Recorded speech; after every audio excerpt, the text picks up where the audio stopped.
So very good morning. पिछले class में हम लोग क्या कर रहे थे बाबू लोग, नेशनल इनकम। आज हमारी नेशनल इनकम जो होगी टॉपिक हमारी समाप्त हो जाएगी, ठीक है। उसके बाद एक नए टॉपिक हम लोग शुरू करेंगे। तो नेशनल इनकम मेरे प्यारे बच्चों, now we are going to proceed the classes. और आज हम लोग क्लास फिर करेंगे। हमारा जो नेशनल इनकम चल रहा था, आज हमारा लास्ट क्लास होगा। तो इस नेशनल इनकम में पिछले क्लास में हम लोग बात कर रहे थे CSO का, याद है ना। CSO यानी सेंट्रल स्टैटिस्टिकल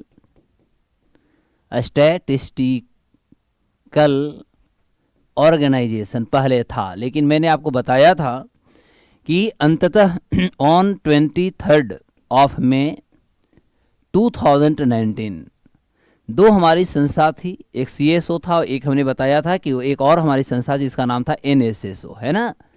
तो जहाँ पर NSSO का काम क्या था, देश में विभिन्न प्रकार के जितने भी हमारा सर्वे होता है, चाहे हम पॉपुलेशन से रिलेटेड सर्वे की हम बात करते हैं, हमारे देश में कितनी जनसंख्या बढ़ रही है, जैसे हम कह सकते हैं हमारा सेक्स रेशियो जो होता है, तो सेक्स रेशियो से रिलेटेड हम बात कर सकते हैं। जैसे आप कह सकते हैं हमारा एजुकेशन से रिलेटेड जो हमारी सर्वे आती है, हेल्थ से रिलेटेड हमारे सर्वे आती है ना। मोर्टेलिटी रेट जो होता है, ये मोर्टेलिटी रेट से रिलेटेड जो सर्वे आती है, एजुकेशन। उसके अलावे विभिन्न प्रकार के आप कह सकते हैं, चाहे हम कह सकते हैं एम्प्लॉयमेंट और अनएम्प्लॉयमेंट का हमारे यहाँ सर्वे आती है, पॉवर्टी यानी गरीबी से रिलेटेड सर्वे आती है। तो ये सारे जितने भी सर्वे होते हैं, ये सारे सर्वे करने का एकमात्र जो अधिकार दे दी गई थी, या कह सकते केवल ऑल सर्वेज जो हमारा कंडक्ट देश में किए जाते थे, वह हमारा NSSO के द्वारा किया जाता है, नेशनल सैंपल सर्वे ऑर्गेनाइजेशन के द्वारा। और वहीं हमने बताया था कि CSO का जो काम था, CSO का मुख्य रूप से हमने 3 ही बताया था कि जैसे हमारे देश का जो नेशनल इनकम होता है, या नेशनल इनकम को ये मेज़र करता था, ठीक है। उसके बाद हमने बताया था कि इस संस्था का काम था कि हमारे यहाँ जो पर कैपिटा इनकम होता है, प्रति व्यक्ति आय होता है। और अंतिम रूप से हमने बताया था कि जो हमारे यहाँ बेस ईयर होती है, इस बेस ईयर को ये जो होता है फाइनल करता है। तो इस तरह से दोनों जो हमारी संस्थाएं थी, दोनों संस्थाओं का अलग अलग काम था। जहाँ पर in the last session also I made understand कि NSSO की स्थापना की बात किया जाए तो इसकी स्थापना हमने 1950 में किया था। और इसकी जो स्थापना हुई थी, इसकी स्थापना 2 मई 1951 को किया गया था। अब देखो क्वेश्चन एग्जाम में कैसे आपसे घुमाएगा, समझना है। तो अब सबसे पहली तो बात होता है कि इसकी स्थापना 2 मई 1951 को ही थी, लेकिन अब इसका हेड क्वार्टर की यदि बात किया जाए तो इसका हेड क्वार्टर में एक सबसे इंपॉर्टेंट जो होता है वह इंडस्ट्रियल हेड क्वार्टर होता है, ठीक है। तो इसका इंडस्ट्रियल जो हेड क्वार्टर है, जिसको आप औद्योगिक मुख्यालय कहेंगे, तो इसका औद्योगिक मुख्यालय आपका कोलकाता में है। कहाँ है भैया, तो इनकी मुख्यालय जो है, और वह मुख्यालय की मैं बात कर रहा हूँ, इंडस्ट्रियल जो मुख्यालय हैं, यह इसकी मुख्यालय आपका कलकत्ता में है, ठीक है। अब क्या होता है कि 23 मई 2019 को देखा जाए तो दोनों जो संस्था थी, कौन कौन संस्था, एक हमारा CSO रहा और एक हमारा NSSO रहा, ठीक है। अब ये दोनों संस्थाओं को क्या कर दी गई, दोनों को मर्ज कर दिया गया। मर्ज का मतलब होता है भैया विलय कर देना, ठीक है। यानी दोनों संस्थाओं को जो है अब मिला दी गई है, और मिलाने के बाद एक नई संस्था बन गई जिसका नाम है NSO। क्लियर हो गया, क्या नाम है, NSO यानी नेशनल स्टैटिस्टिकल ऑफिस अब नाम दे दी गई। इसका हिंदी क्या होगा बाबू लोग, इसका होगा राष्ट्रीय। यदि आपसे हिंदी एग्जाम में आप हिंदी की तैयारी करते हैं तो आपको याद रखना होगा, इसका हिंदी हो जाएगा मेरे प्यारे बच्चों राष्ट्रीय सांख्यिकी कार्यालय, ठीक है। तो अब आपसे क्वेश्चन यदि पूछा जाए तो आपको जवाब देनी होगी कि अब हमारे भारत में जो हमारा नेशनल इनकम का जो मेजरमेंट करती है, यह नेशनल इनकम का मेजरमेंट करने वाली एक संस्था है जिसका अब नाम हो गया NSO। क्लियर हो गई। अब ये दोनों जो संस्थाएं थे, अब दोनों संस्था नहीं रहे, अब दोनों संस्थाओं को आपस में मर्ज कर दी गई, मिला दी गई है। और मिलाने के बाद एक हमारे यहाँ नई संस्था बन गई है जिसका नाम है NSO, national statistical office. Clear हो गया। अब देखो बाबू, इससे रिलेटेड और क्या क्या क्वेश्चन होगा। तो हम जब बात करते हैं राष्ट्रीय सांख्यिकी संस्थान का, तो यहाँ से सबसे पहले 2-3 तो क्वेश्चन आपसे ये पूछेगा कि पहला हम यहाँ स्टार मार हैं क्योंकि एग्जाम के लिए बहुत इंपॉर्टेंट है। तो यदि आपसे पूछा जाए कि विश्व में प्रथम सांख्यिकी दिवस कब मनाई गई, ध्यान देना बाबू लोग, विश्व में प्रथम सांख्यिकी दिवस आपका कब मनाया गया?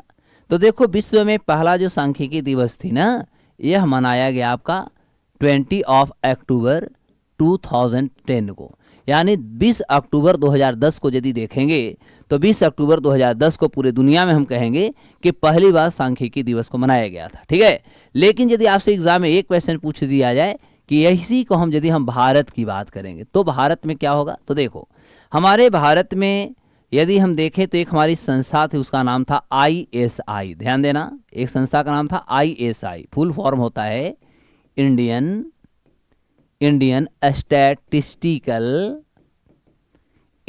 Statistical institute. क्लियर हुआ? यानी इसका हिंदी क्या हो जाएगा, ये भी आपको जानना चाहिए। तो यहाँ हो जाएगा भारतीय सांख्यिकी हमारी संस्थान। ठीक है, और बाबू ये संस्थान जो है ना, यह संस्थान हमारी कलकत्ता में आती है। ठीक है, और इसके यदि देखेंगे तो आप हेड कह सकते हैं, या ISI जो हमारी संस्था है, यह ISI संस्था का जो प्रधान थे यानी हेड जो थे, उनका नाम था PC महालिनोविस। क्या नाम था? PC महालिनोविस। ठीक है, जिनके बारे में आगे हम लोग प्लानिंग में भी पढ़ेंगे। अब होता है क्या कि यहाँ पर BPSC ने एक क्वेश्चन पूछा था, और BPSC क्वेश्चन ये पूछा है कि आप बताइए कि PC महालिनोविस का पूरा नाम क्या था। क्लियर हो गई? तो बहुत सारे देखिए हमारा BPSC या कभी कभी स्टैटिस्टिकल क्वेश्चन पूछे जाते हैं, तो आपसे भी हो सकता है ऐसे पूछा जा सकता है कि PC महालिनोविस का पूरा नाम क्या था। तो सबसे पहले PC महालिनोविस थे कौन? तो PC महालिनोविस एक अर्थशास्त्री थे। कौन थे भैया? यह एक अर्थशास्त्री थे। ठीक है, और यह जो थे, जो हमारे देश का जो ISI जो संस्था था, इसका आप कहेंगे प्रमुख थे, हेडमास्टर थे, या कह सकते हैं प्रिंसिपल थे। जो भी आपको अच्छा लगे ये आपको बताना है। ठीक है, अब PC महालिनोविस का पूरा नाम जो था, यह नाम था प्रशांत चंद्र महालिनोविस। क्लियर हुआ? और इसी पे आगे हम लोग जब प्लानिंग पढ़ेंगे तो इनके नाम में हम पढ़ेंगे कि हमारे यहाँ प्लानिंग में एक महालिनोविस मॉडल भी पढ़ना होता है। ठीक है बाबू लोग? तो अब होता है कि PC महालिनोविस इनका पूरा नाम है, ये BPSC ने पूछा था कि PC महालिनोविस का नाम क्या था। तो अब यहाँ सबसे इंपॉर्टेंट आपको ये जानना होगा कि भारत में यदि देखा जाए तो हम कहेंगे कि देश के अंदर हमारे यहाँ राष्ट्रीय जो सांख्यिकी दिवस मनाई जाती है। ठीक है, राष्ट्रीय सांख्यिकी जो हमारे यहाँ दिवस मनाई जाती है, यह दिवस हमारे यहाँ 29 जून को मनाई जाती है। कब मनाई जाती है? तो 29 जून को मनाई जाती है, क्योंकि ये 29 जून जो होता है, हमारे PC जो महालिनोविस साहब हैं, ये PC महालिनोविस साहब का ये हमारा बर्थडे होता है, यानी जन्म दिवस होता है। ठीक है बाबू लोग? और जन्म दिवस PC महालिनोविस साहब के जन्म दिवस जो होता है, इसे हम भारत में जो होता है वो राष्ट्रीय सांख्यिकी दिवस के रूप में मनाते हैं, यानी कहेंगे नेशनल स्टैटिस्टिकल जो हमारा डे मनाई जाती है भारत में, यह हम PC महालिनोविस साहब के डेट ऑफ बर्थ को मनाते हैं। Is it clear? तो इससे रिलेट आपसे भी बहुत सारे क्वेश्चन पूछे जाते हैं, आप जितना भी हम पढ़ा रहे हैं। अब आप एक काम करना कि थोड़ा सा घर पे आप लोग प्रीवियस क्वेश्चन को देखिएगा।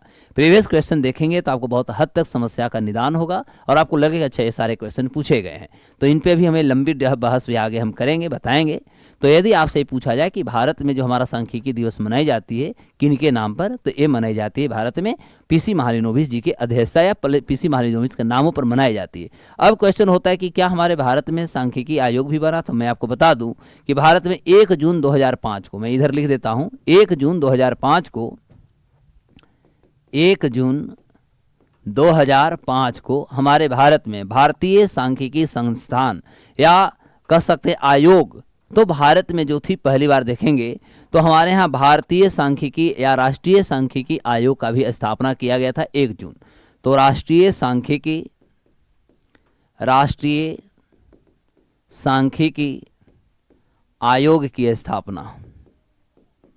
आयोग की हमारे यहाँ स्थापना हुआ है। और यह स्थापना जो हुई है यह बहुत इंपॉर्टेंट आपका डेट और ये लिखा हुआ है। तो हो सकता है आपसे एग्जाम में पूछे तो इसको भी याद करना है कि 1 जून 2005 को हमारे भारत में राष्ट्रीय सांख्यिकी आयोग की स्थापना की गई है। और ये सारी जितनी भी गतिविधियां हैं ये पीसी महालिनोबिस के इर्द गिर्द घूमते हैं, या कह सकते हैं कि इनकी अध्यक्षता में जो भी कार्य किए गए, क्योंकि यही प्रशांत चंद्र महालिनोबिस साहब हैं जिनके बारे में आपने इतिहास के पन्ना में भी पढ़ा होगा कि 1948 1948-49 में देखोगे तो हमारे यहाँ 48-49 में राष्ट्रीय आय समिति सुना होगा, राष्ट्रीय आय समिति यानी नेशनल इनकम कमेटी का जो निर्माण हुआ था, स्थापना हुआ था, है ना। तो इसका भी अध्यक्षता जो किए थे, इसकी अध्यक्षता भी आपका पीसी महालिनोबिस ही किए थे, पीसी महालिनोबिस ही किए थे, ठीक है। तो ओवरऑल हम कह सकते हैं कि इनका भारत के आज़ादी के बाद जो भी हमारे देश में आर्थिक गतिविधियों पर जो हमने स्टेप्स लिया, या हम कह सकते हैं कि हमारे देश में आर्थिक गतिविधियों को लेकर के जितने भी हम नए नए स्टेप्स के साथ साथ पॉलिसी का निर्माण किया, उसमें हमारे पीसी महालिनोबिस साहब का एक बहुत बड़ा योगदान माना जाता है। Is it clear? तो मुझे लगता है कि यहाँ तक आप सभी को बहुत क्लियर हो गया हो। बेटा एक बार आप लोग जल्दी से हमें कमेंट कर देंगे, जिससे कि हम क्लासेस को और तेज़ी से आगे बढ़ाएंगे, और हमें अभी बहुत कुछ भैया पढ़ाना है। तो आप लोग को यहाँ तक पूरे क्लियर हो गए? यदि यस तो जल्दी बताएंगे, फिर हम आगे की बात करेंगे। तो ये पूरे डेटा आपको क्लियर हो गया? जल्दी से एक बार बता दें कि यस सर एक हमारे क्लियर है, और फिर आप हमें ये भी स्पष्ट करें कि आप हमारे घर पर क्वेश्चन बना रहे हैं या नहीं बना रहे हैं। जल्दी से करेंगे, आप हमें कमेंट करके एक बार स्पष्ट कर दें कि हाँ सर यहाँ तक क्लियर है। बेटा जल्दी बता दो, क्योंकि छुट्टी के बाद बहुत लंबी छुट्टी हो गई है आप लोग को भी, और सिर पर एग्जाम भी है, इसलिए थोड़ा हम लोग स्पीड में चलेंगे तो ज़्यादा से ज़्यादा हम लोग कवर जो होगा, हमारा सिलेबस ज़्यादा से ज़्यादा कवर होगी, और इससे क्या होगा कि हम लोग ऑन टाइम अपना सिलेबस भी पूरा करेंगे, और समय बचेगा तो हम लोग रिवीजन भी कर लेंगे। क्योंकि जैन रोजगार क्लासेस आपको रिवीजन क्लास भी चाह रही है कि आपके समय बचते हुए जैसे ही समय रहेगा तो उस टाइम के मुताबिक हम आपको रिवीजन क्लास भी लगा देंगे, कुछ क्वेश्चन भी करा देंगे, ठीक है। चलो आप लोग देर कर रहे हैं, तब तो हमें आगे बढ़ना पड़ेगा, ठीक है, क्योंकि हम इतना समय आपको नहीं दे सकते। आप कमेंट हमें जल्दी से करेंगे। अब देखो भारत में राष्ट्रीय आय की बात करेंगे, ठीक है, भारत में राष्ट्रीय आय। अब यहाँ पर समझेंगे भारत में राष्ट्रीय आय, तो इसके लिए सबसे पहले मैं आपको एक बैकग्राउंड समझाता हूँ, तब हम इस राष्ट्रीय आय की हम कहानी को बताऊंगा, ठीक है। Yes okay, thank you Sujit. अब देखो भारत में यदि देखा जाए तो भारत में सबसे पहली बार 1800 यदि 67-68 में देखिएगा तो इस समय दादा भाई नौरोजी जो थे, ठीक है, तो दादा भाई नौरोजी देश के यानी भारत के पहली बार इन्होंने राष्ट्रीय आय यानी नेशनल इनकम, राष्ट्रीय आय और प्रति व्यक्ति आय का निर्धारण किया था।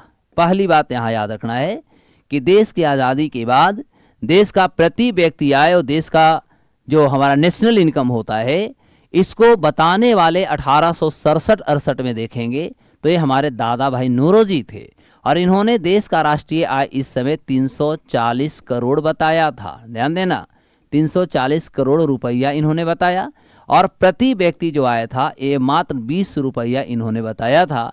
यानी 1867-68 में भारत का प्रति व्यक्ति जो आया था वह मात्र 20 रुपया था, और देश का राष्ट्रीय जो इनकम थी, नेशनल इनकम जो थी, वह 340 करोड़ रुपया था अकॉर्डिंग टू दादा भाई नौरोजी, ठीक है।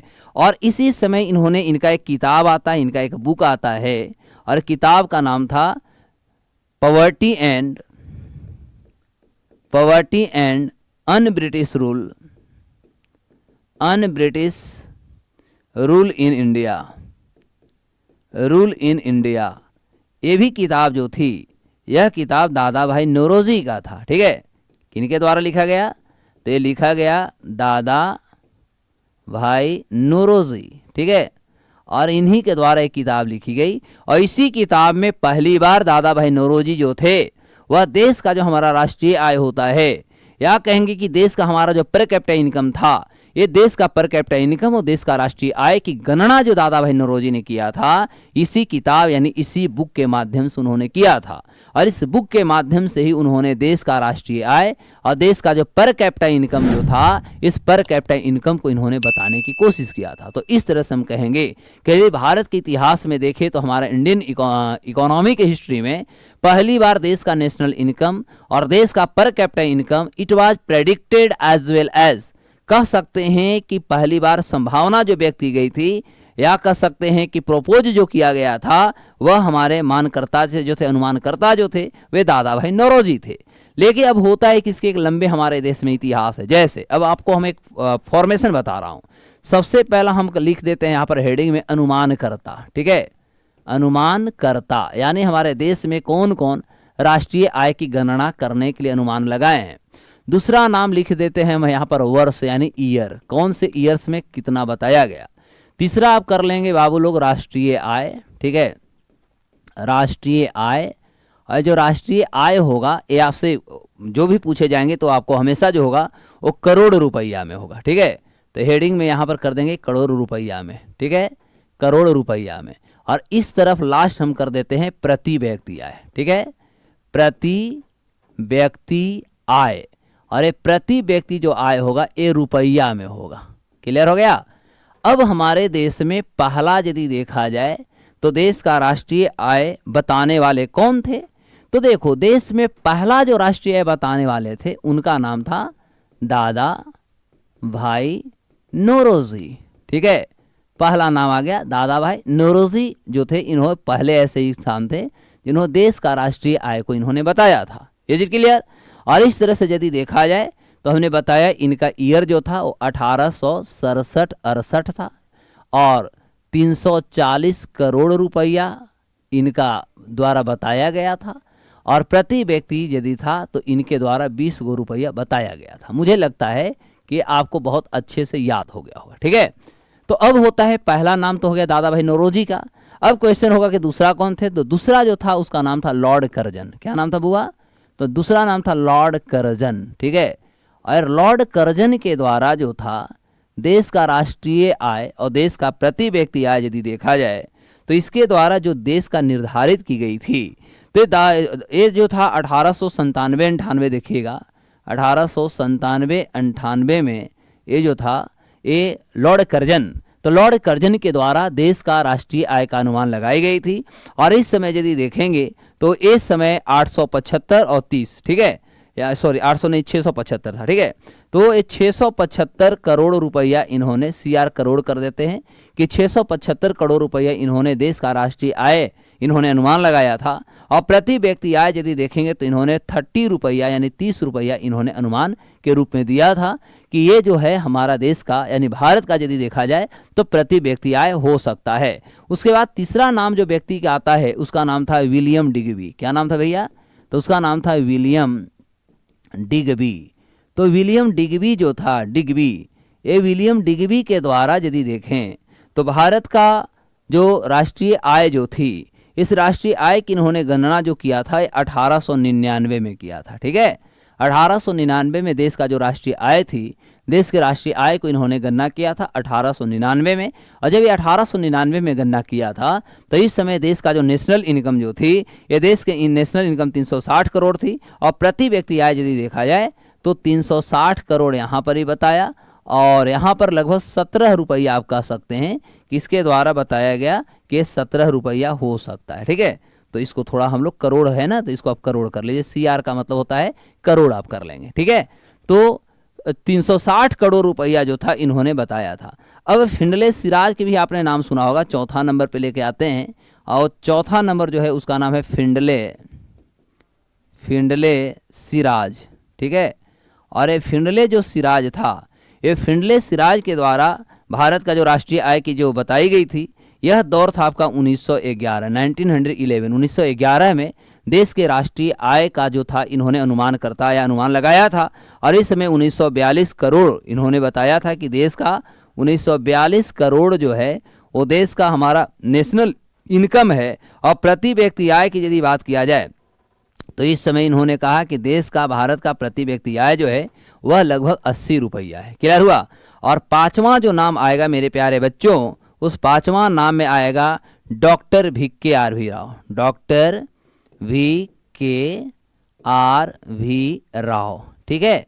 तो ये डॉक्टर वी.के. आर.वी. राव जो थे, यह भारत का राष्ट्रीय आय की जो गणना किए थे, यह 1931 टू 32 1931-32 में इन्होंने देश के राष्ट्रीय आय की जो थे गणना किए थे।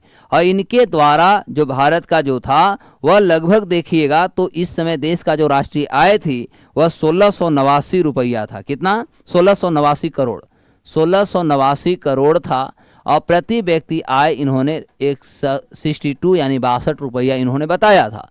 तो इस तरह से हम कहेंगे कि हमारे भारत में जो राष्ट्रीय आय होती है, इस राष्ट्रीय आय की गणना जो थी, ये गणना देश की आज़ादी से पहले यदि देखा जाए तो प्रमुखता से होती है। अब इसमें आपको लगभग देखेंगे तो आपका ये दादा भाई नौरोजी जो पार्ट है, ये दादा भाई नौरोजी, कोई ऐसा एग्जाम नहीं होगा जहां पर दादा भाई नौरोजी का राष्ट्रीय आय से रिलेटेड और इनके किताब का नाम नहीं पूछा गया होगा, ठीक है। यानी 3 स्टार का मतलब सबसे इंपॉर्टेंट। यहाँ फिर आप देखेंगे तो ये डॉक्टर वी.के. आर.वी. राव भी बहुत इंपॉर्टेंट नाम आता है, क्योंकि डॉक्टर वी.के. आर.वी. राव से भी रिलेटेड बहुत बार क्वेश्चन पूछे जा चुके हैं। अब यहाँ पर प्रश्न होता है, डॉक्टर वी.के. आर.वी. राव से रिलेटेड एक क्वेश्चन होता है जो बार बार आपसे पूछेंगे। तो थोड़ा हम इसको अगले स्लाइड में आपको बताता हूँ, फिर मैं पीछे करूँगा तो आप लिखिएगा। तो यदि हम डॉक्टर वी.के. आर.वी. राव की यदि बात करें तो देखिए, ये हमारे भारत का राष्ट्रीय यदि आय की बात किया जाए तो राष्ट्रीय आय का अनुमान इन्होंने 1931-32 में इन्होंने लगाया था। और इस समय यदि देखा जाए तो इनके जो द्वारा ये पहले ऐसे व्यक्ति हैं, ठीक है, पहले व्यक्ति जिन्होंने देश का राष्ट्रीय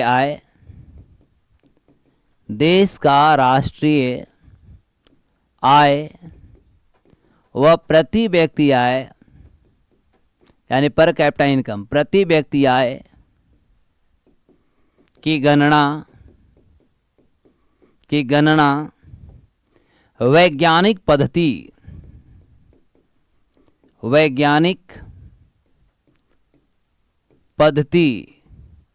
पर किए थे। यही एग्जाम में बार बार पूछता है कि भारत का राष्ट्रीय आय की गणना वैज्ञानिक साइंटिफिक जो मेथड था, वो वैज्ञानिक पद्धति पर करने वाला व्यक्ति का क्या नाम था? तो उस व्यक्ति का नाम था डॉक्टर वी.के. आर.वी. राव, नाम इसका था, ठीक है। लेकिन क्या होता है कि यहाँ पर हम बट कर देता हूँ, यानी लेकिन लगा देता हूँ। बट मामला क्या होता है कि वी.के. आर.वी. राव के द्वारा जो भी इनके द्वारा ये रिपोर्ट दी गई थी, ठीक है, तो रिपोर्ट में कुछ खामियां था। खामियां मतलब डेमेरिट्स थे। तो खामियां होने के कारण सरकार ने उपयुक्त नहीं माना।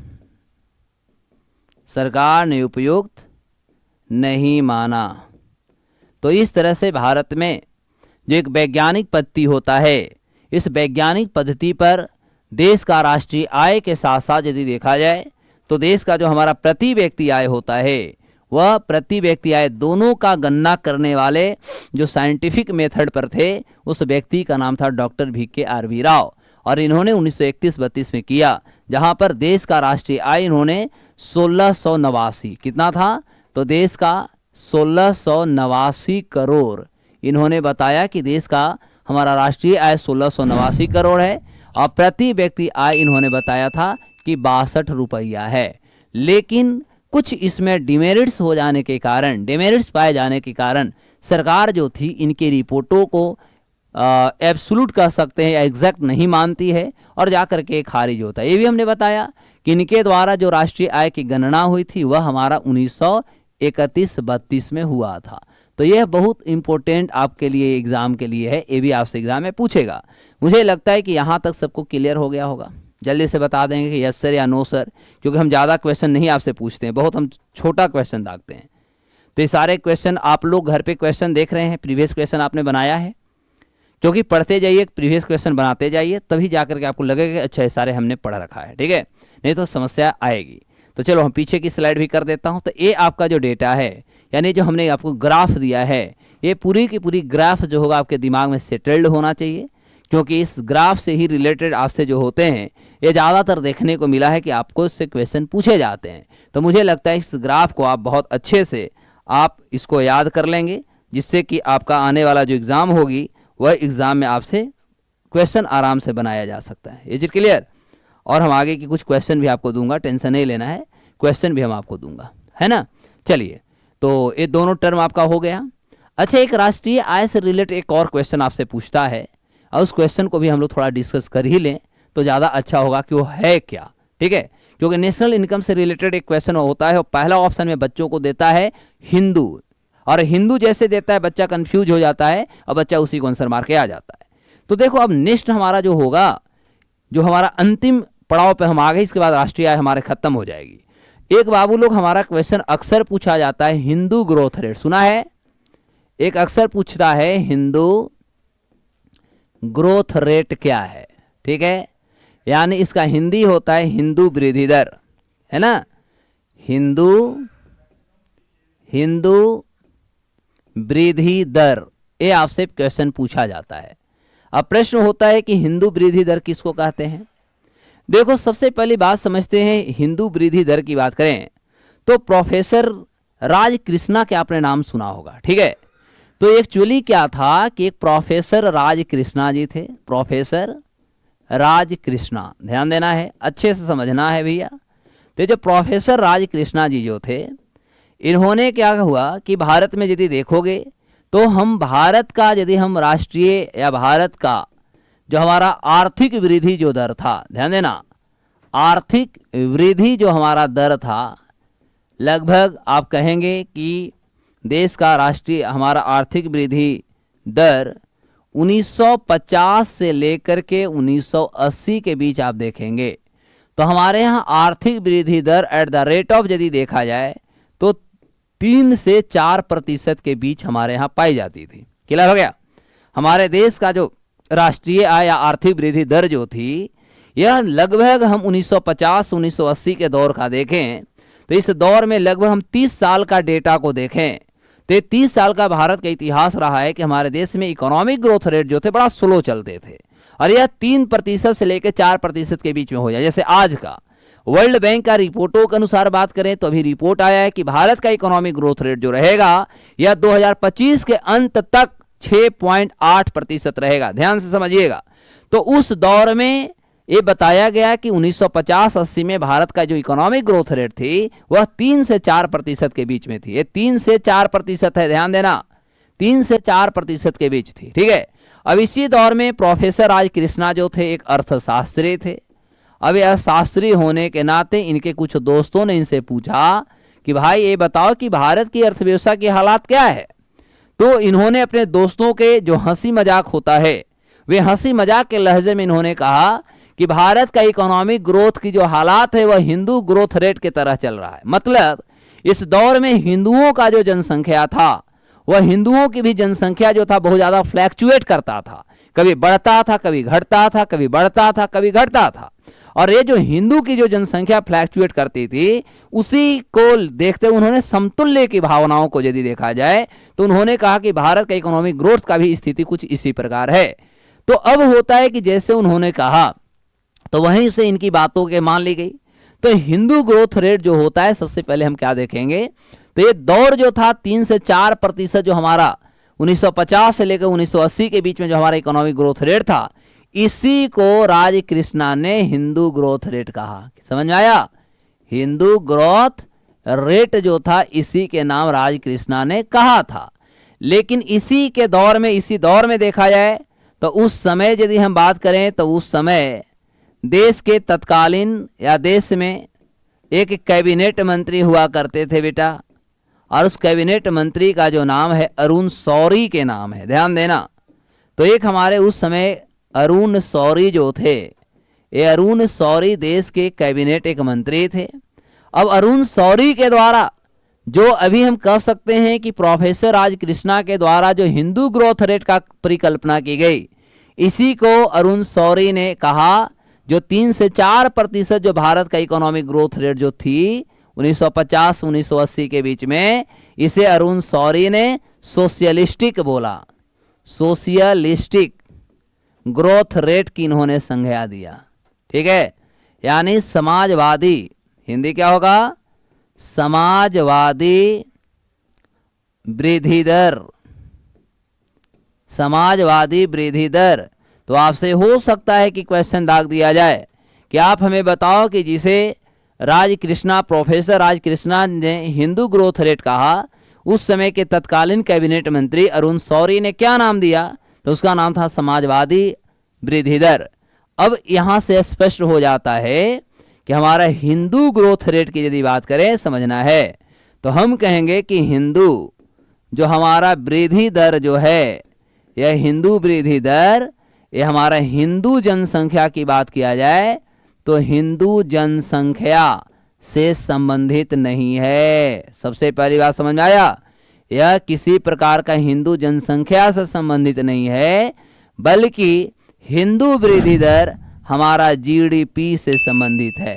क्लियर हुआ? हिंदू वृद्धि दर हमारा जो है राष्ट्रीय आय से संबंधित है, राष्ट्रीय आय से संबंधित है। तो यही क्वेश्चन आपको बार बार पहले ऑप्शन में देगा कि हिंदू वृद्धि दर संबंधित है। अब किससे संबंधित है? अब बच्चा यहीं पर कंफ्यूज हो जाता है कि अच्छा हिंदू आ गया यानी हिंदू का मतलब जनसंख्या होगी। तो हमने स्पष्ट कर दिया कि हिंदू वृद्धि दर, इसमें हिंदू टर्म जरूर है, क्योंकि ये जो उनका कंसेप्ट था, यह कंसेप्ट इसलिए दिए कि उस समय हिंदुओं की जनसंख्या फ्लैक्चुएट हो रही थी।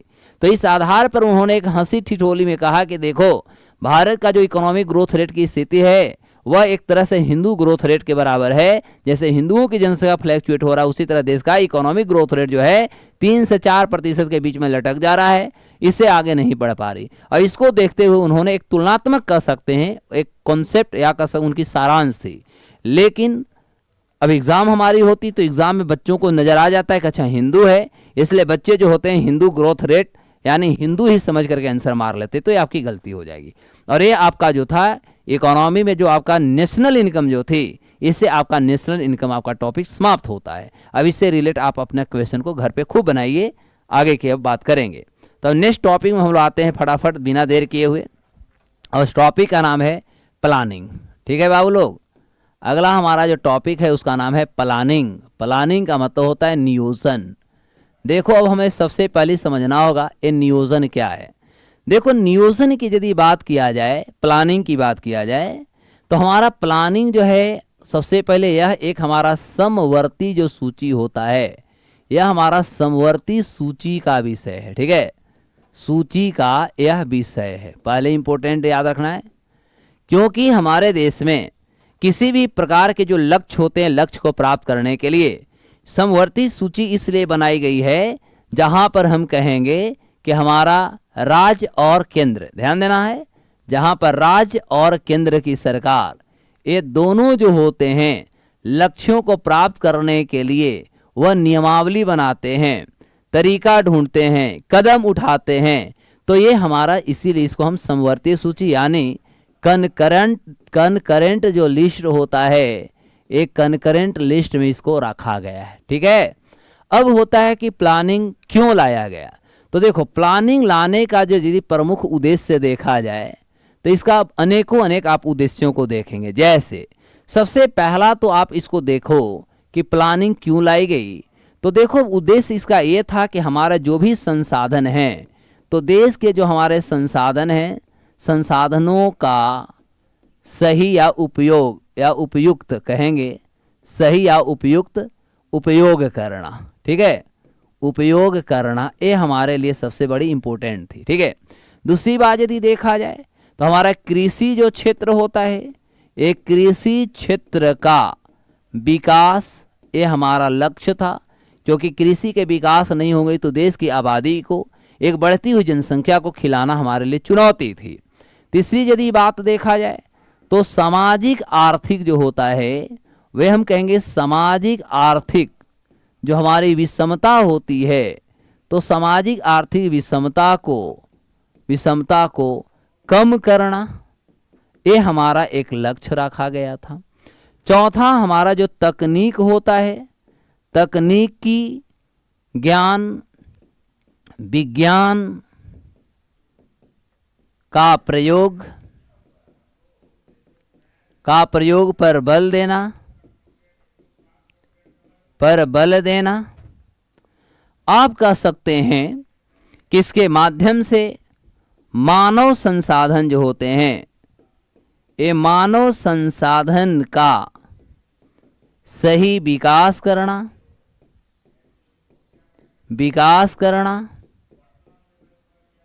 कह सकते हैं कौशल विकास करना, कह सकते हैं इसके माध्यम से कि इसके अलावे हम कह सकते हैं रोजगार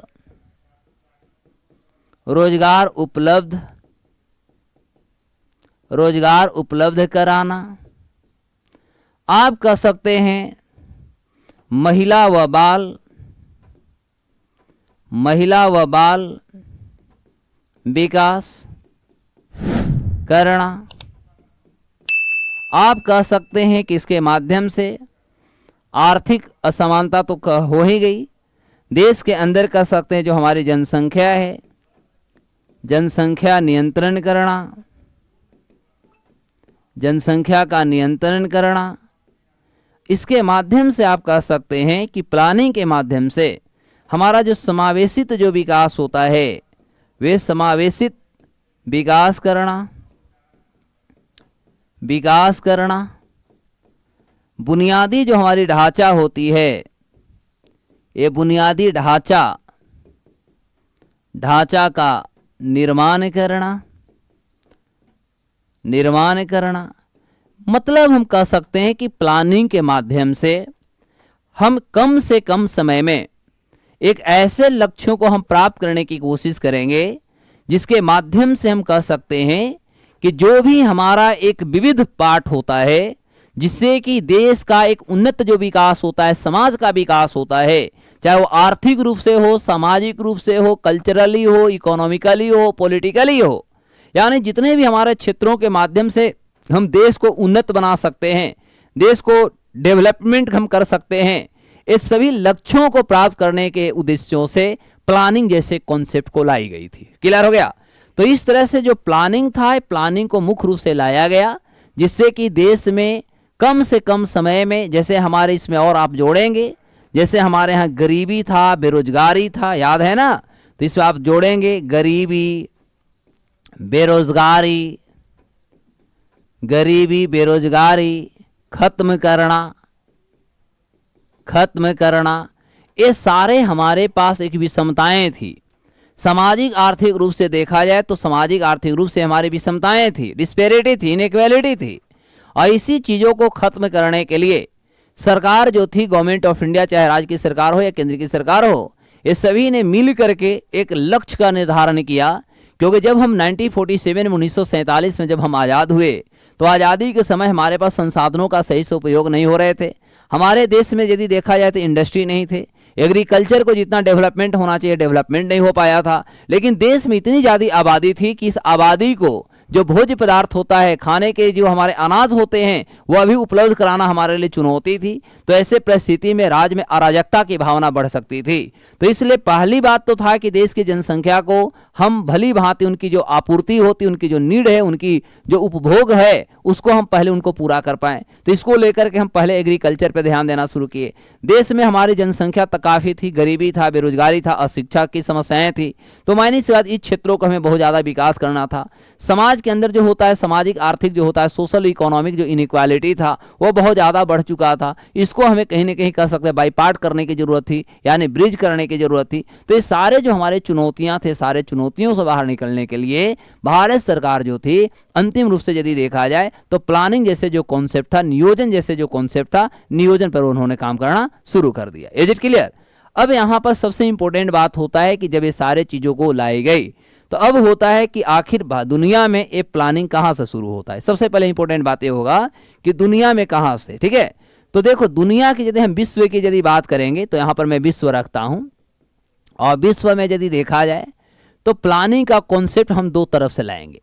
एक तरफ हम सबसे पहले रखते हैं आपका यूएसएसआर, ठीक है, यानी आज के डेट में इसको हम लोग रूस बोलते हैं।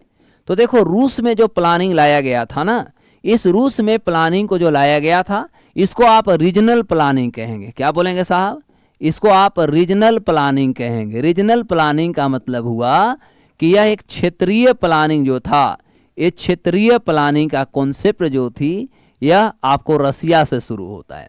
लेकिन यदि हम बात करते हैं नेशनल प्लानिंग का कॉन्सेप्ट की बात करेंगे, तो जो नेशनल प्लानिंग का जो कॉन्सेप्ट था, ये नेशनल प्लानिंग का कॉन्सेप्ट आपका शुरू होता है जिसको आप राष्ट्रीय कहेंगे। तो राष्ट्रीय जो नियोजन था, यानी पूरे देश के आधार पर जो शुरू की गई थी, इस नियोजन को शुरू करने वाला यूएसए यानी अमेरिका था, ठीक है। यानी अमेरिका और रसिया पर हम लोग यहाँ पर बात करने वाले हैं। तो देखो क्या होता है कि पहली बार अमेरिका जो था 1917 में देखेंगे तो इन्होंने टेनेसी घाटी परियोजना के नाम सुना होगा। तो इन्होंने टेनेसी वैली यदि देखा जाए तो टेनेसी वैली अथॉरिटी जो था, यानी टेनेसी घाटी परियोजना कहेंगे, तो इसके माध्यम से कंप्लीट जो था, यानी संपूर्ण अमेरिका की यदि बात किया जाए तो संपूर्ण अमेरिका में अमेरिका की जो सरकार थी उन्होंने नियोजन को स्थापित कर दिया, यानी प्लानिंग को स्थापित कर दिया। इस तरह से हम कहेंगे कि अमेरिका के एग्जाम्पल के रूप में यदि देखना है तो हम कहेंगे कि यदि प्रायोगिक यानी प्रैक्टिकली यदि हम देखें तो प्रैक्टिकली यानी हिंदी हो जाएगा प्रयोगात्मक।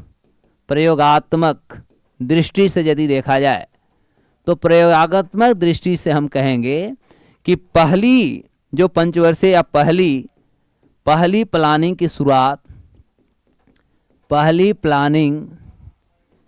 शुरुआत, प्लानिंग की शुरुआत यहाँ पर अमेरिका से होता है। तो बेस हमने क्या दिया, आधार क्या दिया, तो आधार हमारा जो है वह है हमारा प्रैक्टिकली यानी होता है हम प्रयोग के आधार पर कहेंगे। लेकिन यदि हम सैद्धांतिक दृष्टि से देखें, on the base of principle की बात करें, ध्यान देना, तो ऑन द प्रिंसिपल की यदि बात करें, प्रिंसिपल का मतलब होता है सैद्धांतिक दृष्टि से। तो सैद्धांतिक दृष्टि से यदि हम देखें तो सैद्धांतिक दृष्टि से हमारे यहाँ प्लानिंग की जो शुरुआत हुआ है, ठीक है, तो प्लानिंग की शुरुआत पूरे दुनिया में हम मानेंगे और वह हमारा रसिया से होगा, यूएसएसआर से होगा। क्योंकि रसिया जो था 1920 के दशक में देखोगे तो 1920 के दशक में इन्होंने सबसे पहले प्लानिंग पर काम करना शुरू किया। ध्यान देना, प्लानिंग पर काम करना शुरू किया। क्लियर हुआ? दूसरी महत्वपूर्ण बात यदि देखा जाए तो 1924 में इन्होंने प्लानिंग जो इन्होंने शुरू किया था, तो प्लानिंग का जो ड्राफ्ट होता है, ड्राफ्ट का मतलब होता है प्रारूप, ठीक है, तो प्रारूप इन्होंने बनाया, ध्यान समझना। और 1928 में 1928 में इन्होंने फर्स्ट जो 5 ईयर प्लान होता है, ये फर्स्ट 5 ईयर प्लान इन्होंने लागू किया। क्लियर हो गया? तो इस तरह से हम कहेंगे कि पूरे दुनिया में हम इस पूरे डेटा को यदि हम खंगालें तो यहाँ से स्पष्ट होता है। और ये भी आपको बचपन से भी पता होगा कि हमारा इंडिया में जो है, तो हमारा इंडिया का जो हमारा प्लानिंग मॉडल है, वह इंडिया का प्लानिंग मॉडल, ठीक है, प्लानिंग मॉडल यूएसएसआर मॉडल पर है, ठीक है, मॉडल पर है। यानी भारत में जो भी प्लानिंग लाई गई है, यह भारत का प्लानिंग का जो कॉन्सेप्ट है ये रसिया मॉडल पर है। रसिया से ही भारत प्लानिंग का कॉन्सेप्ट लिया है। तो पूरे दुनिया की यदि हम बात करें तो दुनिया में प्लानिंग का जो कॉन्सेप्ट है, यह प्लानिंग का कॉन्सेप्ट दो तरह से चलते हैं। एक हमारा सैद्धांतिक दृष्टि से चल रहा है, एक हमारा प्रयोग के आधार पर चल रहा है। तो प्रयोग के आधार पर टेनेसी घाटी परियोजना जब 1917 में अमेरिका में आया था, तो अमेरिका में टेनेसी घाटी परियोजना के माध्यम से इसको शुरुआत माना जाता है, जहां पर अमेरिका ने पूरा जो राष्ट्रीय स्तर जो होता है, पूरे राष्ट्रीय स्तर पर इन्होंने प्लानिंग को जन्म दिया, राष्ट्रीय स्तर पर प्लानिंग को इन्होंने इंप्लीमेंट किया। इसलिए अमेरिका कम से कम समय में इन्होंने लक्ष्यों को प्राप्त कर लिया, क्योंकि एक जगह नहीं है, पूरे क्षेत्रों पर एक ही बार काम करना शुरू किया। वहीं यदि रसिया की बात किया जाए तो एक क्षेत्रीयता के आधार पर, जिस क्षेत्रों में कह सकते हैं प्राकृतिक संसाधन थे, लोग एजुकेटेड थे, इंफ्रास्ट्रक्चर डेवलपमेंट अच्छी थी, जहां पर रॉ मटेरियल अच्छे उगते थे, वैसे क्षेत्रों पर जो था रसिया शुरू किया। इसलिए रसिया को क्षेत्रीय कहा जाता है। और रसिया ने इस लक्ष्यों को प्राप्त करने में रसिया को लंबा समय लग गया, लेकिन अमेरिका ने पूरे अमेरिका पर लागू किया, जिसके कारण उन्होंने लक्ष्यों को जल्दी प्राप्त कर लिया। लेकिन भारत में भी जो है हमारा, तो भारत में भी जो प्लानिंग का जो कॉन्सेप्ट है, यह प्लानिंग का कॉन्सेप्ट भारत भी कहाँ से लिया है साहब, तो हमारा रसिया से, यानी यूएसएसआर जो मॉडल थे, ये यूएसएसआर मॉडल से भारत ने भी लिया है। Is it clear? अब यहाँ पर ये सभी गतिविधियों के साथ अब होता है कि हमारा प्लानिंग कितने प्रकार के होते हैं, है ना। अब हमारा होगा कि प्लानिंग कितने प्रकार के होते हैं। तो चलो दो ही इसमें हम लोग इंपॉर्टेंट देखेंगे, प्लानिंग दो को इंपॉर्टेंट ही समझेंगे। तो देखो मेरे प्यारे बच्चों, आराम से समझते जाना है, फटाफट लिखते जाना है। तो ये हमारा प्लानिंग जो होगा, एक प्लानिंग इधर करता, तो एक हमारा जो होता है वो आदेशात्मक होता है। आदेशात्मक हमारा एक नियोजन कहलाता है, ठीक है, आदेशात्मक नियोजन कहलाता है। और एक नियोजन जो होता है उसे निर्देशात्मक नियोजन कहते हैं। निर्देशात्मक नियोजन जो होता है, ये निर्देशात्मक एक नियोजन कहलाता है। क्लियर हो गया? तो नियोजन यहां हमारा दो प्रकार के होती है, मुख्य रूप से देखा जाए। अब होता है कि आदेशात्मक नियोजन किसको कहिएगा, तो आदेशात्मक नियोजन का मतलब ऐसा प्लानिंग, ठीक है, ऐसा प्लानिंग जिसका ड्राफ्ट का मतलब होता है उसका प्रारूप, ड्राफ्ट का निर्माण सरकार व सरकारी संस्था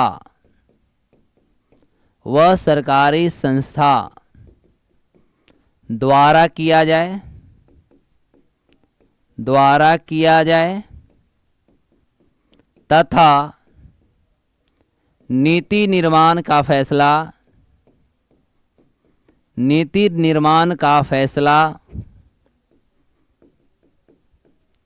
फैसला बदलाव आदि केंद्रीकृत हो, अर्थात सरकार के अधीन हो, ठीक है। तो इसलिए हम ये भी कहेंगे कि जो हमारा आदेशात्मक जो हमारा नियोजन होता है, इसे हम केंद्रीकृत भी कहते हैं, केंद्रीकृत नियोजन भी कहा जाता है, नियोजन भी कहा जाता है, इसे केंद्रीकृत नियोजन भी कहा जाता है। कारण कि जितने भी होते हैं, चाहे हम प्लानिंग की ड्राफ्ट की बात करें, हम नीति निर्माण की बात करें, तो इसमें जो भी हमारा डिसीजन लिया जा रहा है, जो भी बदलाव किए जा रहे हैं, वो केवल हमारी केंद्र की सरकार कर रही है। यानी ईच एंड एवरी कह सकते हैं, जो एस्पेक्ट्स ऑफ जो डिसीजन होता है वह केवल हमारी केंद्र की सरकार कर रही है।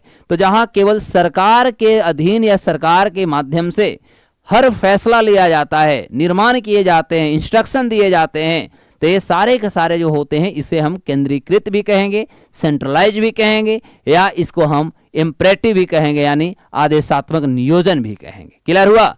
अब होता है निर्देशात्मक नियोजन। क्या होता है बाबू लोग? तो निर्देशात्मक नियोजन का मतलब होता है कि जहां पर सरकार नियोजन का जो ड्राफ्ट होगा, प्लानिंग जो होगा, सरकार तय करेगी, सरकार बनाएगी, लेकिन जो लक्ष्य होगा, लक्ष्य को प्राप्त करने के लिए सरकार बाजार को दे देगा, या कह सकते हैं निजी क्षेत्रों के हाथों में दे देगा, या सरकार केवल देख रेख करेगी। पूरा के पूरा लक्ष्य को प्राप्त करने के लिए उसमें जो संशोधन हो सकते हैं, जो नीति निर्माण हो सकते हैं, जो नया डिसीजन लिया जा सकता है, ये सारे के सारे जो होगा निजी यानी बाजार के आधार पर जो किए जाते हैं, वह हमारा जो कहलाता है वह निर्देशात्मक नियोजन कहलाता है। क्लियर हो गई? यानी ऐसी नियोजन जिसे सरकार केवल देख रेख करेगी, देख रेख करती है, वहीं लक्ष्यों की प्राप्ति हेतु, लक्ष्यों की प्राप्ति हेतु बाजार के कार्यप्रणाली पर छोड़ देती है, छोड़ देती है, जहां बाजार अर्थात निजी व्यक्ति लक्ष्य प्राप्ति हेतु नीति निर्माण व निर्णय का कार्य करते हैं।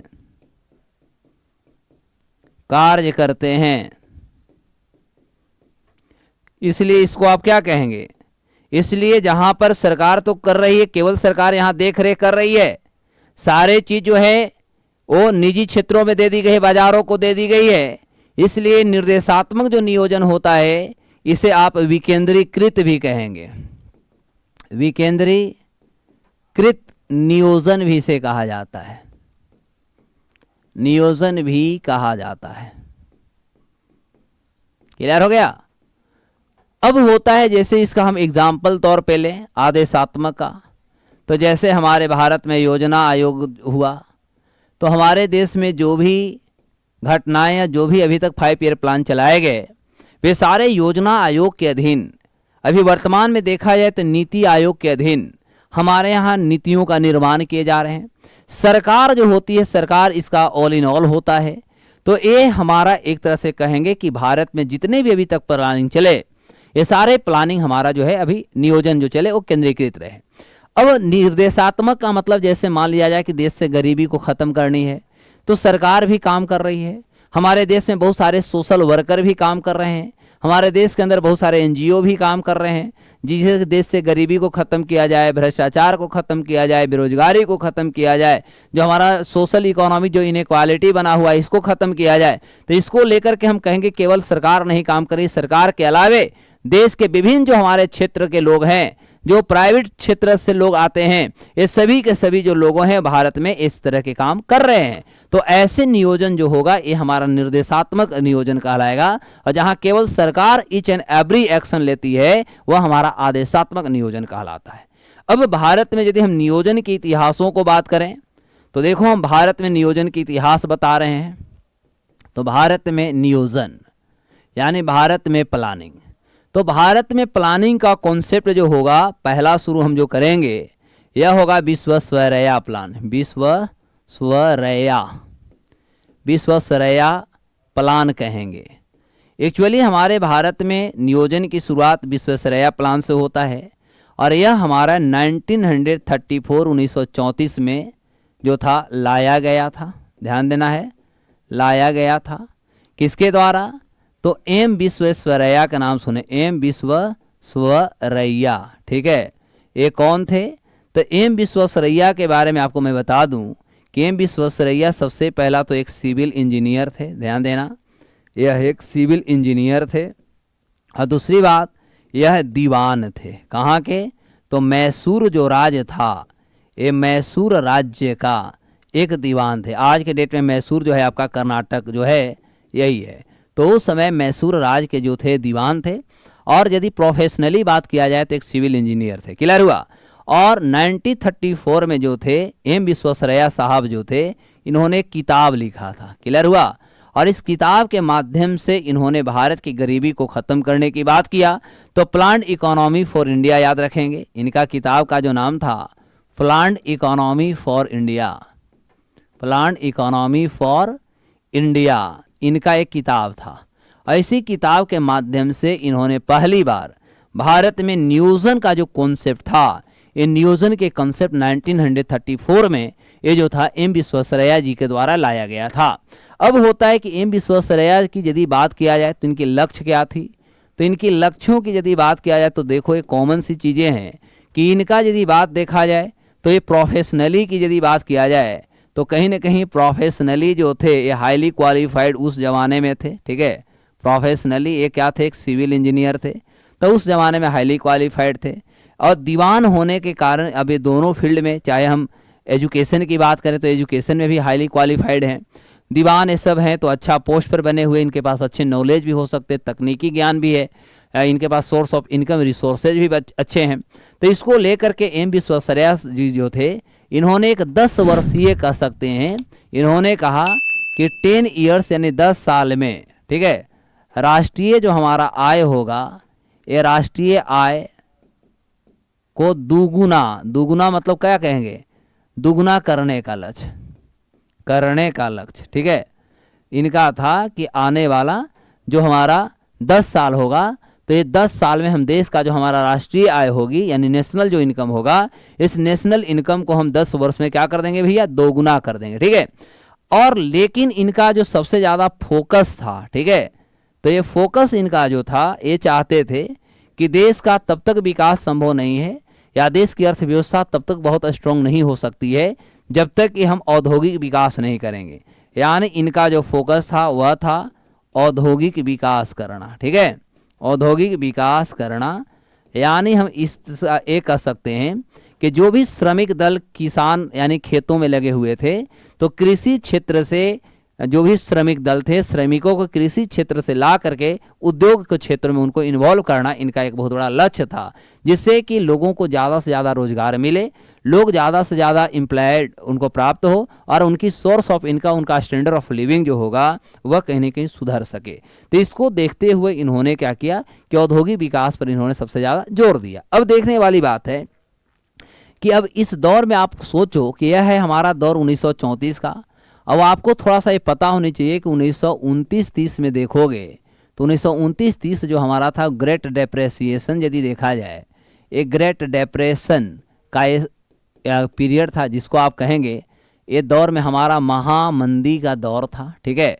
और इस महामंदी के यदि दौर में देखा जाए तो एक कह रहे हैं कि हम औद्योगिक विकास करेंगे, हम इंडस्ट्रियलाइजेशन को आगे बढ़ाएंगे। अब एक कॉमन सा चीज़ है कि भाई जहाँ पर लोगों के लिए खाने के लिए अन्न नहीं, पीने के लिए पानी नहीं है, लोगों के पास 1 रुपया का सेविंग नहीं है, अब ऐसे जगहों पर आप यदि बात करते हैं कि हम उद्योग लगाएंगे तो उद्योग को चलाने के लिए आपको चाहिए पहले रॉ मटेरियल। क्लियर हुआ?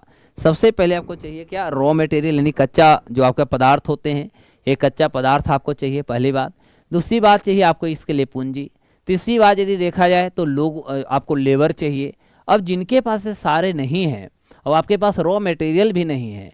और दूसरी महत्वपूर्ण बात है कि 1929 की बात है और 1929-30 में आप लगातार देखेंगे तो उसमें हमारे यहाँ पॉलिटिकल स्थितियाँ भी बहुत अच्छी नहीं थी, क्योंकि इस दौर में देखेंगे तो हमारे यहाँ राउंड टेबल कॉन्फ्रेंस यानी गोलमेज सम्मेलन चल रहे थे, गांधी जी के सविनय अवज्ञा आंदोलन चल रहे थे, याद है ना।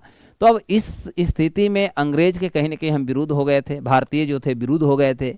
अब ये सबसे बड़ी इंपॉर्टेंट हमारे लिए चुनौतियां ये बनता है कि सरकार उथल पुथल चल रही थी, अंग्रेज की सरकार और इधर भारतीय जो थे, खास तौर पे कहेंगे कि जो भारत के आज़ाद करने की जो बात कर रहे थे, अब ये दोनों के बीच में जो है टक्कर की स्थिति बनी थी। अब अंग्रेज की सरकार को कहीं ना कहीं ये लगा कि यदि मान लो कि हम भारत में उद्योग की स्थापना करेंगे तो भारत को वह एक कच्चा बाजार यानी कच्चा माल की बाजार के रूप में तो मानता था, लेकिन यहाँ से कच्चा माल ले जाकर के वो इंग्लैंड ले जाता था और वहाँ पर वो वस्तुएं तैयार करती थी और भारत के बाजार में पक्के पदार्थ जो होते थे उसको बेच करके अच्छा खासा इनकम जनरेट करता था। क्योंकि अंग्रेज जो थे भारत में पहले से ही इस तरह से जनसंख्या हमारी काफ़ी थी, तो ये जनसंख्या को देखते हुए अंग्रेज ये चाहते थे कि भारत को एक बहुत बड़ा मार्केट हब तैयार करना है और हमें एक इनकम जनरेट करनी है, और इसको लेकर के वो भारत में हर चीज़ों को बेचना चाहते थे। अब प्रश्न होता है कि यदि भारत में ही हम उद्योग लगाना शुरू कर देंगे, बड़े बड़े देश में उद्योग लगेंगे, तो क्या आपको लगता है कि अंग्रेज बहुत अच्छी इनकम जनरेट करेंगे?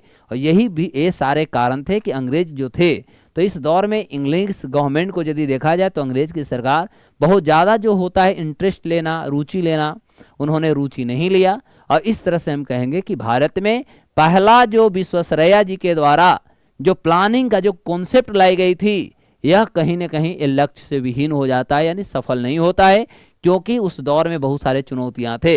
इसी के बाद एक और 1934 में ही आपका एक फिक्की प्रपोजल भी आता है। ठीक है, तो फिक्की प्रपोजल पे हम अगले दिन बात करेंगे कि वो फिक्की प्रपोजल क्या था। ठीक है, तो इस तरह से हमारे भारत में नियोजन की जो शुरुआत होगी, यह नियोजन की शुरुआत हमारा भारत में 1934 से शुरू होता है, जब हमारे यहाँ विश्वेश्वरैया प्लान आया था। तो आपसे बार बार क्वेश्चन पूछेगा इसमें क्या कि भारत में पहला नियोजन शुरुआत कब हुआ, 1934। और सबसे इंपॉर्टेंट जो है यहाँ पर इनकी किताब का नाम है। ठीक है, यानी विश्वेश्वरैया जी का जो सबसे इंपॉर्टेंट है वह किताब बार बार एग्जाम में पूछता है कि प्लान्ड इकोनॉमी फॉर इंडिया, एक किताब के लेखक कौन थे। तो इसके लेखक जो थे वो एम विश्वेश्वरैया थे। एम विश्वेश्वरैया कौन थे, तो एक सिविल इंजीनियर के साथ साथ एक दीवान कर्नाटक के थे। और इनका लक्ष्य क्या था कि देश में पिछले 10 साल में हम देश के राष्ट्रीय आय को दुगना करेंगे। और इनका फोकस था देश में उद्योग का विकास करना, श्रम क्षेत्र से एग्रीकल्चर क्षेत्र से श्रमिकों को वहां से हस्तांतरण यानी ट्रांसफर कर करके उद्योग के क्षेत्रों में उनको संलग्न करना, इन्वॉल्व करना, यह इनका एक बहुत बड़ा लक्ष्य था। Is it clear? तो आज आपका जो है ये टॉपिक पूरी की पूरी आज आपका नियोजन हमारे शुरू हो गई है। बहुत हम लोग फास्ट चल रहे हैं। ठीक है, अब हम लोग कल इस नियोजन को अगले क्लासेस में आगे की बात करेंगे। कि नहीं को कोई कन्फ्यूजन तो नहीं होगा, कन्फ्यूजन होना भी नहीं चाहिए, क्योंकि कन्फ्यूजन हो गया तो फिर पढ़ाई का मजा क्या। और जो भी कन्फ्यूजन जो समस्या है बेहिचक आप पूछें। ठीक है, आप अपनी समस्या को अपने घर पर नहीं रखें, दिमाग में ना रखें, आप शेयर करें, कमेंट के माध्यम से आप शेयर करें, जिससे कि आपकी समस्या को तुरंत निदान किया जा सके। तो all the best, thank you, we will see tomorrow. कल हम लोग मिलते हैं इसी पल इसी चैनल पर।